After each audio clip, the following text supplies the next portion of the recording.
نے بیٹیاں چھوڑ دیتیاں نے پر دین اسلام پہ آنچ نہیں آن دیتی. جس قدر سے آبادیاں قربانیاں اولاد کے حوالے نال حضرت ابو سلمہ رضی اللہ تعالیٰ عنہ جدو پروگرام بنایا میں ہجرت کر کے مدینہ منورہ چلا جاواں نال اپنی بیوی جناب ام سلمہ نو لیا اپنے بیٹے سلمہ نو نال لیا نکلن لگے تے خاندان دے لوگ آ جاندے نے اے چھوٹا جہا معصوم بچہ باپ دے کولوں کھو لیا جاندا ہے ماں دے کولوں بھی جدا کر دیتا جاندا ہے ماں نو علیحدہ جدا کر دیتا ہے بیٹے نو علیحدہ جدا کر دیتا ہے.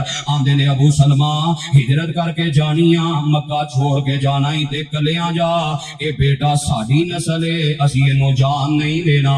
بیٹا خاندان نے رکھ لیا تے بیوی دے بارے بھرا آ گئے انہاں اپنے لے گئے بیوی کہ اسی اس بیوی نو نہیں جان دینا بیوی علیحدہ ہے بیٹا علیحدہ ہے. حتیٰ کہ ام سلمہ رضی اللہ تعالیٰ عنہ پورا سال مکے دیاں پہاڑیاں جو ایک پہاڑی تے جا کے بیٹھ کے سارا دن آنسو بہاندیاں کہ میرا بیٹا بھی جدا کر دیتا نے میرے خامد نو بھی میرے تو جدا کر دیتا نے پر انہاں اسلام تے کمپرومائز نہیں کیتا. سال بعد بیٹا ملیا تے پھر بیٹے نو لے کے ام سلمہ مدینہ منورہ ہجرت کر کے گئیاں. لیکن ذرا غور کرنا تصورات کی دنیا اندر کتنی بڑی قربانی ہے. ماں باپ تے ایک دن اپنی اولاد کو بغیر نہیں کردا پھر انہاں حالات اندر کہ بیٹے نو کھو لیا جائے اور ایسا انداز دی کیفیت بنی ہوئے کی کیفیت ہوئے گی ماں دی کی کیفیت ہوئے گی باپ دی. پر نبی پاک دے یاراں نے اولاداں دیاں قربانیاں دے دیتیاں اسلام تے آنچ نہیں دیتی. او کنے بدبخت لوگ نے جڑے پھر ایسے عظیم ہستیاں تے زباناں کھول دے نے کس قدر اولاد دی قربانی.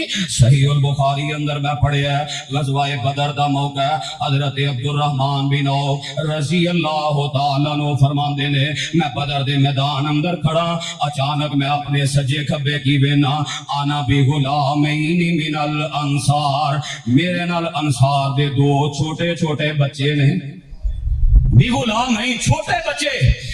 ہن ذرا صحابہ دی اولاد دے حوالے نہ قربانی دیکھو اسلام تے ایمان نو بچان واسطے اپنے چھوٹے بیٹے بھی انہاں میدان بدر اندر جہاد کرنے واسطے روانہ کیتے نے. یہ کتنی بڑی قربانی ہے. اسی اپنے 13-14 سال دے بچے نو مین روڈ تے نہیں جان دیندے. کیوں جی جان دیندے ہو؟ اپنے بچیاں نو اکلے سکول